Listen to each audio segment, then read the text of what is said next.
Hey guys, we are working with some MEI coin mechs today, the CF7000 series. This one in particular is a 7512, and I thought I would show you the reassembly of one. I've got one taken all the way apart. I'm going to show you how to test the battery. This one did not need a battery, but at some point I'll show you the soldering procedure. So let me zoom in here on the parts, and we will do our best to bring you close as we can to the action here. Alright, you've got, move my cabinet here out of the way. This is a common service item, which is your battery, okay?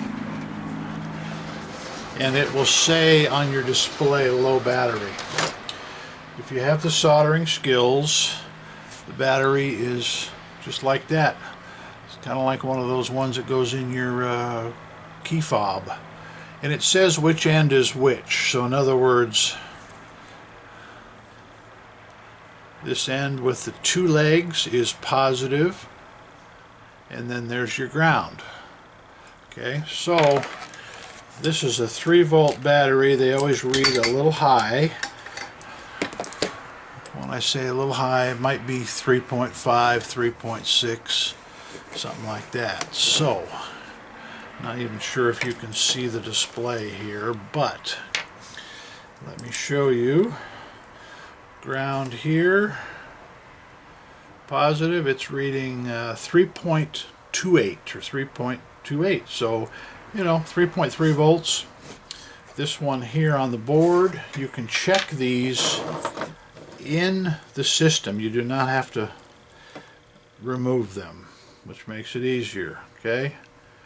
This one here,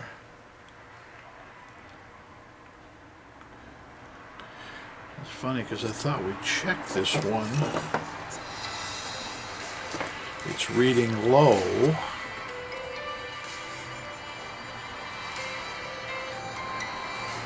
Now this one is bad. Maybe I was checking a different board. What I'm going to do, guys, is I am going to, let's do one more thing.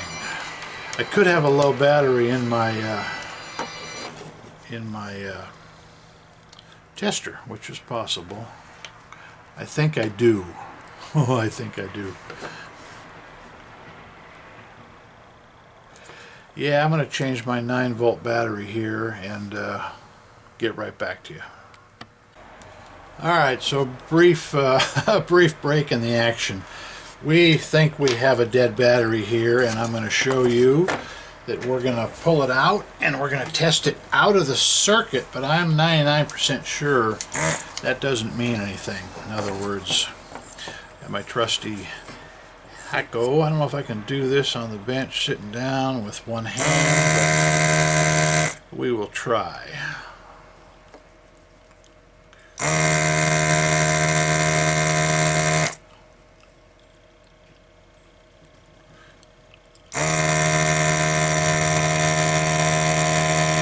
Alright.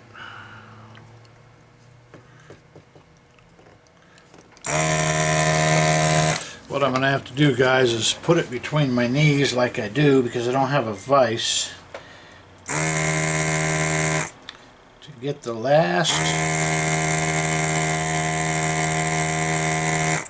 leg out. There we go. If I had a vise, it would be easier. Alright, what I always do is I look through my little holes and I make sure that the solder is gone so I can slide my new one in. Okay, so what we're going to do here is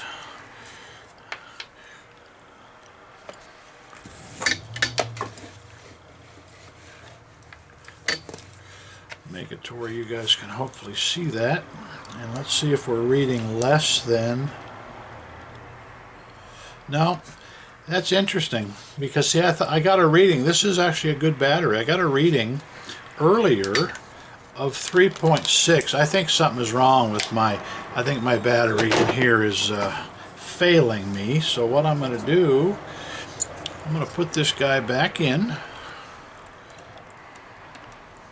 There's no reason to waste a $10 bill. And if it was anywhere under 3, I would change it, but it's 3.6, so it's going to last another 5 years anyways. So what I do is I kind of affix it there. It stays in by itself. Get my soldering iron out. A little bit of flux. We'll start with one leg. Just a drop is all you need.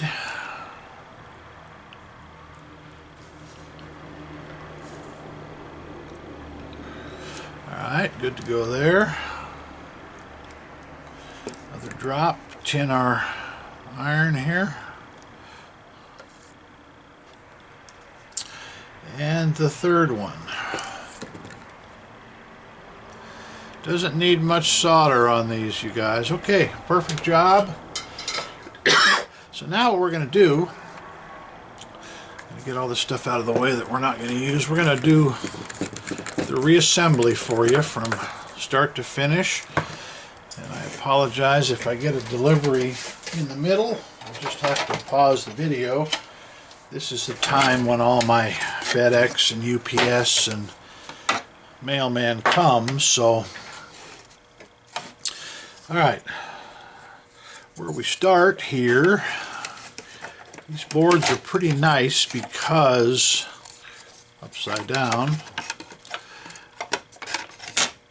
they fit just like so, and you have one wire here which is for your MDB cable, so I'm going to kind of fish that out of the way here. Next thing we'll do is we will put on our dispenser. These are a little tricky. They're a little tricky. I normally do a lot of this stuff in my lap with it down low. I'm not so proficient on the bench here, but you have a little catch. You have a little catch right here. I don't know if you can see that, but it has to slip in there. A lot of times guys will put this in, and those little tabs will be sticking up. So the screws that are used, very small. Very small. Needs the smallest Phillips #1 driver. Alright, like so.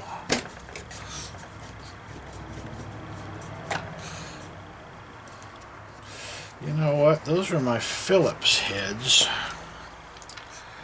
I misled you. It takes the pan, the round head ones here. The Phillips go in the middle that hold the center section together, because those were just a little bit long. When you do 10 of these in a day, you kind of remember. But I haven't put one of these together in, oh, it's been at least 6 weeks. I get a lot of these in for rebuild, and there's a reason. They're very expensive if you have to change a component. Very expensive. It gets to the point where it's not cost effective to pay the rebuild fee, which is not much, but it's the components that are expensive. You have to buy this distributor they call it. It was $125 before the last price increase. So anyways guys, here is our next item. This is our manifold, which slides in. I better get above it to where I can see. Now, this has about 4 plug-ins. I'll take that back, it has 3. And they're a little tough for big fat hands. Once again, I always emphasize if you have a wife, a daughter, a girlfriend that has small hands, this is a great way that they can help you by taking this stuff apart. Okay, I'm going to put this in my lap temporarily till I get this last plug in, because it is a little bit of a tough one. And then I will show you these three little plugs, which are not easy. Okay. You have a lot of extra plugs that are not used. These are for different options. But anyways, here's the one plug. That's on the top. That's got to go in. And then you have the two here below it. Those have to go in. And I think what I'm going to do, guys, because this is sort of my test fixture, I'm testing a lot of components, I'm not going to put on the covers, and I'll tell you why. See, there's a lot of plastic, there's a couple of plastic covers, because I want to take this back apart and check other parts. Now, this piece here, I really would have been better off to put that back together when it was apart. Okay, so what I'm going to do here, you start with all these fingers in the out position, and they just move manually. Those are all our little dispensing fingers. Okay, here it should be in the out position. So now this little guy here, this little guy that goes back and forth, he has to be set up just right, or you will have trouble. Yeah, you know what, guys, I should have put that on with it on the bench. I'm going to do it the way that you should be doing it to make it easier on you. So just bear with me here a second.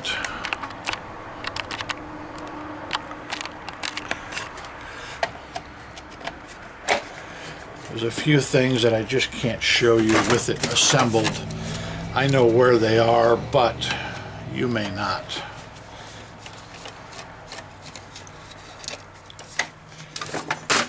Alright, so we're unplugged. We spread the wings there.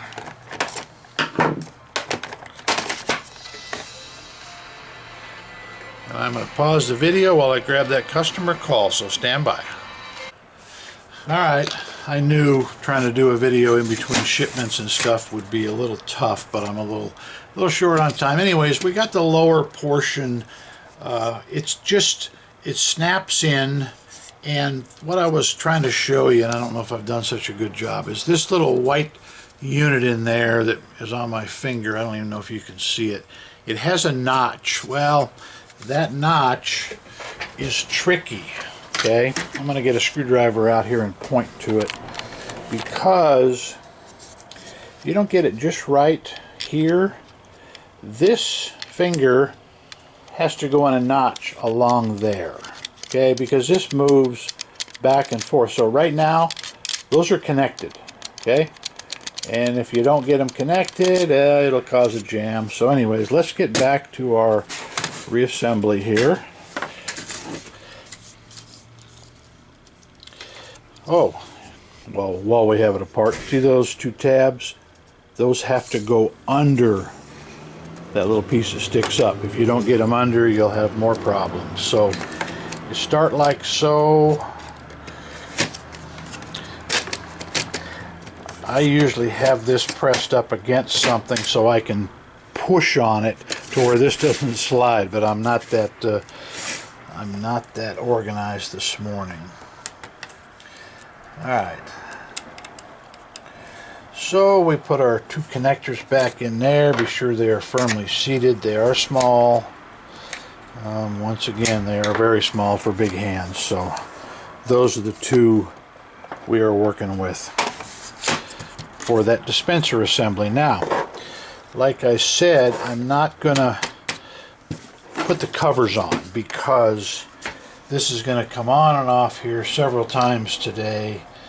Now, our Phillips screws that I tried to put in the bottom.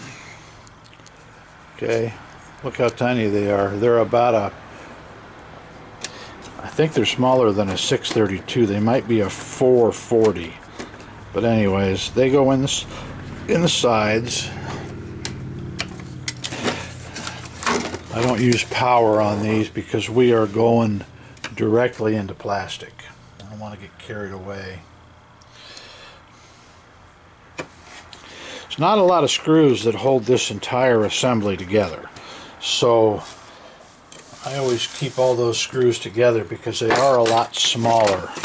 Okay, now, unless I have forgotten something, the only thing we need to put back together is the flight deck, and as you can see, the black socket there. These are a little tricky again.